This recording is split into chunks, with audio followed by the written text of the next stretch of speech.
Jo, tole ni navaden vlog, tole je obvestilo, pa ne vem, kako to se nisem prej že spomnil tega povedati, ampak jutri, v petek 27. ali pa zate, če gledaš to, petek 27. to je danes. Čakaj, ne, narobe sem začel. Bom reči takole, a veš, folk me doskrat sprašuje, Ciril, kako je, če avto sam voz? Pa kako izgleda ta tehnologija od blizu? Ali pa, a si že pelil Audi A8? Kdaj pridejo avtomobili, ki bodo čist sami vozili v Slovenijo? Pa take fore. Kaj pa če ti jaz rečem, da lahko kupenih odgovorov na točen ta vprašanja dobiš jutri?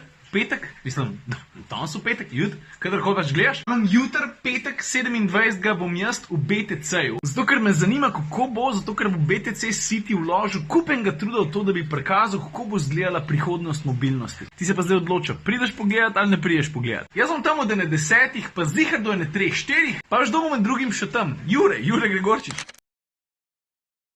Min grede glih Jure bo tisk, ki bomo opravka z Audijem A8. To se pravi mobilnost, prihodnost, avti, ki sami vozijo, lahko boš tudi ti noter, prid, ne prijet sam, pripelj še koga, jaz bom tam, potrudil se bom, da bomo s sabo tudi svoje nalepke. Se pravi jutri, petek, 27. BTC City, bod tam ali pa bod kvadrat. Ajš, video bi square. Kaj zdaj? Priješ ali ne priješ? Jaz bom tam. Ajde, se vidno.